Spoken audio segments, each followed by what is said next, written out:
Bienvenidos a esta exploración en profundidad. Hoy dejamos un poco de lado esas imágenes tan de película del oeste, ¿no? Los duelos, las persecuciones. Sí, lo típico que nos viene a la cabeza. Exacto. Y nos metemos en algo, bueno, pues mucho más del día a día, pero que era vital. La comida. A ver, nos podemos imaginar lo que sería comer casi lo mismo durante meses. Sin nevera, sin súper. Es que choca totalmente con la fantasía, ¿verdad? Pensamos en el salvaje oeste y vemos, bueno, héroes, villanos, paisajes enormes, pero pocas veces nos paramos a pensar en el lío, el desafío logístico que era dar de comer a la gente allí. Sobre todo en esas rutas de ganado, ¿no? Que eran larguísimas. Larguísimas y agotadoras, ¿eh? Pues justo eso. Hoy queremos, basándonos en estos textos sobre la cocina de la época, queremos descubrir qué comían de verdad los cowboys, más o menos entre 1860 y 1890. Y entender bien la figura del cocinero, ¿no? El cookie. Eso, el cookie, que era crucial. Y cómo, pues, la necesidad, la escasez, como todo eso hizo que surgiera una cocina súper curiosa, muy de supervivencia, pero con su toque. Queremos ver qué había en el plato y qué significaba. Es que el cookie, vamos, el cocinero del campamento, era el centro de todo muchas veces. A ver, su maña, incluso su humor, podían ser más importantes para que todo saliera bien, para la moral del grupo, que el propio sheriff, ¿eh? No me extraña. Pensemos en cómo era aquello. Miles de tíos moviendo rebaños enormes, semanas, meses, cruzando territorios salvajes, a menudo peligrosos. Estamos hablando de la época dorada de las rutas ganaderas, ¿no? Más o menos eso, 1860, 1890. Justo. Y claro, alimentar a toda esa gente en movimiento era un reto gigantesco, logístico sobre todo. Y ese reto tuvo una solución, pues, bastante ingeniosa, ¿no? Que fue el chuck wagon. El famoso chuck wagon. Que el nombre viene de chuck, que era como la jerga para decir comida, ¿no? Sí, tal cual. Es casi como un precursor de los food trucks de ahora, salvando las distancias, claro. Un poco sí, pero nacido de una necesidad mucho más apremiante, ¿no? Se supone que lo inventó Charles Goodnight, un ganadero con visión, allá por 1866. ¿Y qué hizo exactamente? ¿Cómo era? Pues cogió una carreta militar, de las que sobraban del ejército, y la tuneó, vamos. Le puso compartimientos, cajones para los cacharros, una despensa organizada, y lo más listo, una tabla detrás que se bajaba y servía para trabajar, incluso de fregadero. ¡Qué bueno! Una cocina sobre ruedas, total. Exacto. Hecha para aguantar los meneos del camino y llevar todo lo necesario. Cambió radicalmente la forma de hacer esas rutas largas. Se convirtió en el corazón del campamento, sin duda. Vale, tenemos la cocina móvil, el centro de operaciones. Ahora, la pregunta del millón.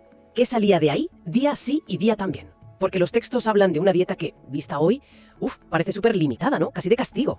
Basada en 3 cosas. Sí, era como la santísima trinidad de la supervivencia en el oeste, podríamos decir.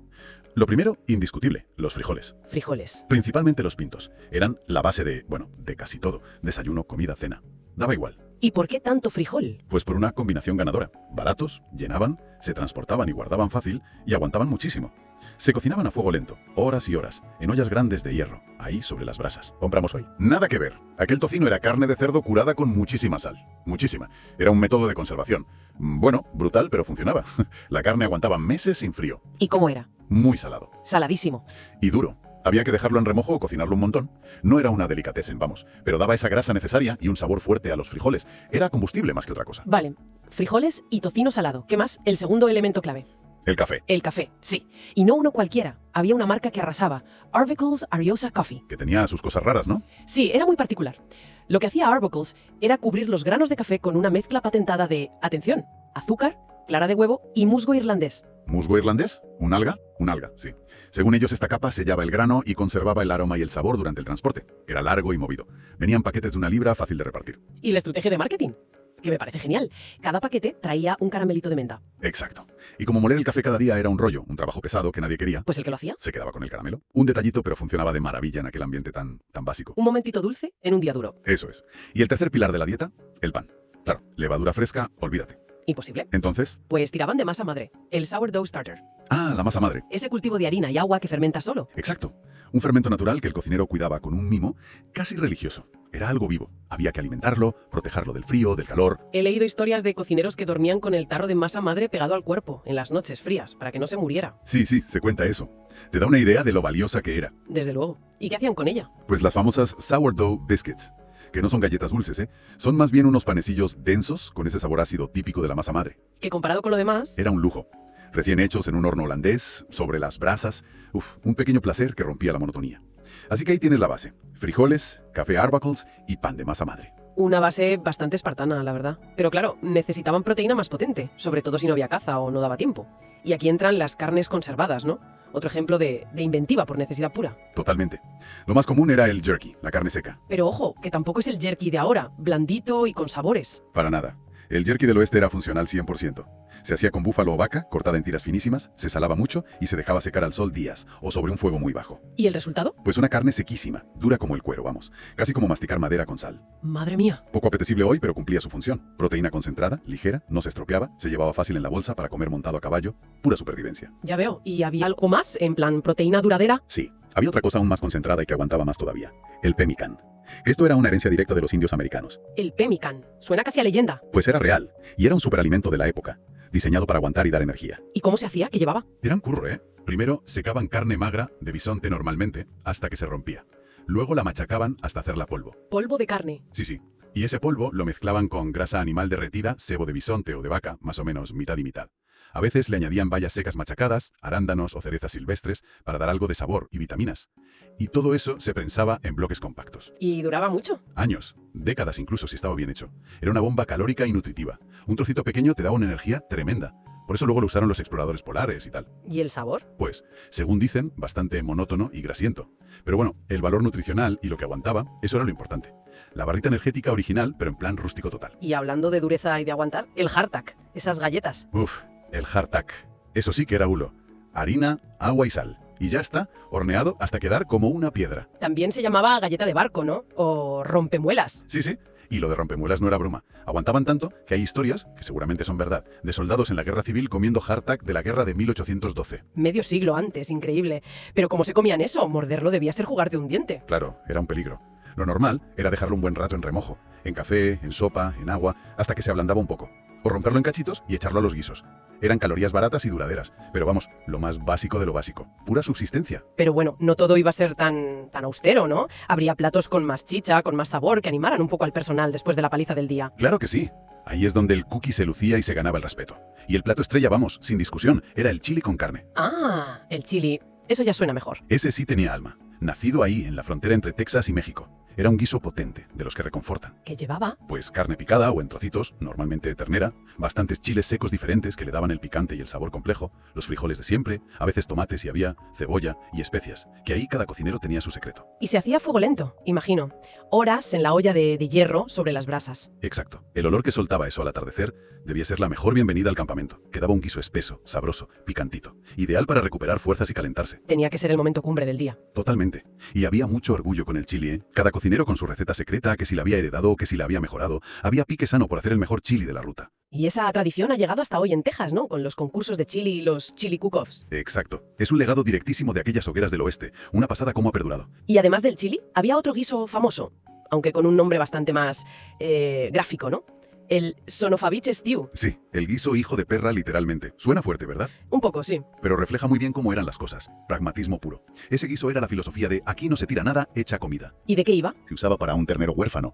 Se usaban las vísceras frescas, lo que no se podía guardar. Hígado, riñones, corazón, mollejas, hasta los sesos. Todo para adentro. Todo a la olla. Con lo que hubiera. Cebollas, más chiles para dar sabor, quizás patatas silvestres. Era un plato súper nutritivo, lleno de vitaminas que escaseaban. Y sobre todo, gratis. Usaba partas que si no, se tiraban. La mentalidad de aprovechar de la nariz a la cola, que era esencial. Está claro que esta cocina no salió de la nada, ¿no? Fue como una mezcla de culturas forzada por las circunstancias. Totalmente. Un crisol fascinante. Una especie de globalización temprana en la cocina, obligada por la necesidad. Las aportaciones de los nativos americanos fueron clave, ¿no? No solo el pemmican. Importantísimas. Sus formas de secar y ahumar carne, lo que sabían de plantas locales, de bayas, raíces, hierbas. Todo eso lo adoptaron los cowboys. Y la influencia mexicana, sobre todo en el sur, ¿no? Fundamental. El chili es el ejemplo claro, pero también las tortillas, los frijoles refritos, el uso de especias como el comino. Y el chile, que no solo daba sabor, sino que ayudaba a conservar. Y no olvidemos que los vaqueros mexicanos fueron los pioneros del arreo a gran escala. Trajeron sus técnicas, la silla, el lazo y su comida. Y de Europa también llegaron cosas, ¿no? Has mencionado la masa madre. Sí, las técnicas de pan.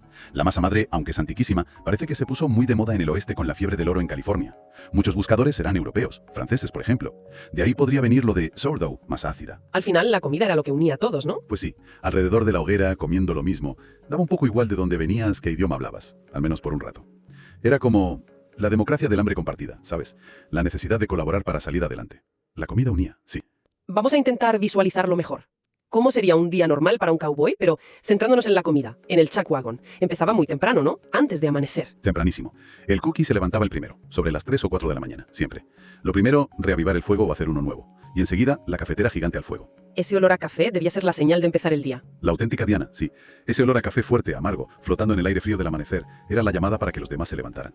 Y el desayuno, rápido y práctico, imagino. Biscuits, quizá un trozo de tocino frito, si había suerte, una cucharada de frijoles recalentados de la cena y mucho café. Negro, fuerte, sin azúcar. Era meter gasolina rápido para aguantar el día. Y de ahí, directos a montar. ¿Y la comida del mediodía? No había parada para comer. Se comía sobre la marcha, sin bajar del caballo. 10, 12 horas de trabajo con el ganado. ¿Y qué comían? Pues lo que llevaban encima. Un trozo de jerky, un trago de agua. Si el cocinero había podido, quizá les había preparado algo frío. Más panecillos, fruta seca, un trozo de queso curado. Pero lo normal era comer poco y rápido durante el día. El trabajo duro seguía hasta que bajaba el sol. Y llegar al campamento, con el olor de la cena ya en el aire. Debía ser el mejor momento. El momento más esperado, sí. El cookie ya llevaba horas preparando la cena a fuego lento. Esa era la recompensa. La cena era el momento social, ¿no? El momento clave del día. Imagina la escena. Todos alrededor del fuego, cansados, pero ya más relajados, sentados en el suelo con el plato de hojalata. ¿Y en el plato? Pues una buena ración de chili caliente y picante o un guiso de carne si había habido caza. Cubiertos, pocos. A menudo se usaban los panecillos para empujar o rebañar. Y más café, claro. Siempre más café. Y ahí sí a charlar, ¿no? Era el momento de la camaradería. Contar historias del día, chistes, arreglar el mundo un poco. Era vital para mantener al grupo unido, sobre todo en las rutas largas. Pero cansados se irían a dormir pronto. Pronto, sí. El agotamiento mandaba. Había que descansar para repetir todo al día siguiente. Una vida increíblemente dura, durísima. Y forjó una cultura de comida muy particular. Y es curioso pensar en lo que nos ha llegado de todo aquello, más allá de la imagen romántica. Pues sí que nos han llegado cosas, ¿eh? Más de las que parece. El chili con carne, por ejemplo. No es solo un plato. Es el plato oficial de Texas, con sus festivales, sus concursos. Y la barbacoa texana, que está tan de moda ahora. Esa forma de cocinar la carne súper lenta, con humo, usando cortes más humildes que quedan tiernísimos, las salsas potentes. Todo eso viene de las técnicas del chuck wagon para ablandar carnes duras y aprovecharlo todo. Y los food trucks, que aunque sean modernos, la idea es la misma, ¿no? Una cocina móvil que lleva comida contundente donde está la gente. Es un eco de aquello. Incluso el café en Estados Unidos, aunque ahora hay 1000 variedades, sigue teniendo ese punto de café fuerte, mucho, sin complicaciones, como combustible, ya sin musgo irlandés por suerte. Menos mal. Y claro, los frijoles, toda la cocina Tex-Mex del suroeste, esa mezcla mexicano-americana que vemos en los nachos, los tacos, los burritos, nació ahí, en esas comidas compartidas alrededor del fuego. Al final, si miras en detalle la comida del cowboy, te quedas con una idea muy potente. Cómo la necesidad más bestia, las limitaciones más grandes, pueden despertar la creatividad y la capacidad de aguante. Totalmente. Con 4 cosas básicas y técnicas súper ingeniosas de conservación, no solo dieron de comer a miles de tíos en condiciones dificilísimas, sino que crearon una cultura de comida con identidad propia. Y una ética de aprovecharlo todo, de no tirar nada. Y un sentido de comunidad muy fuerte, de depender unos de otros. Compartir lo poco que había era clave. Y el respeto al cookie, al cocinero, no venía de que hiciera platos súper elaborados, sino de su habilidad para sacar comida decente de la nada, día tras día, sin fallar. Esa era su maestría. La constancia, la fiabilidad en un mundo impredecible. Transformar recursos mínimos en sustento diario. Exacto. Y todo esto, bueno, nos lleva a pensar en algo más, ¿no? Algo que quizás no se suele comentar tanto. ¿A qué te refieres? Pues hemos hablado de la inventiva, de la supervivencia, de la cultura que se creó. Pero esa dieta tan particular, ¿no? Tan basada en cosas muy procesadas para que duraran, salazones, secados extremos, tan limitada en fruta fresca, en verdura. Ya veo por dónde vas. ¿Qué efectos a largo plazo tendría eso en la salud de esa gente, no? Enfermedades por falta de vitaminas, problemas digestivos, la cantidad de sal. Es otra cara de la dureza real de esa vida, que a veces el mito como que la tapa un poco. Es una buena reflexión, sí. Algo en lo que pensar más allá del sabor del chili o de si el hardtack te rompía un diente o no. La salud a largo plazo en esas condiciones. Da que pensar desde luego.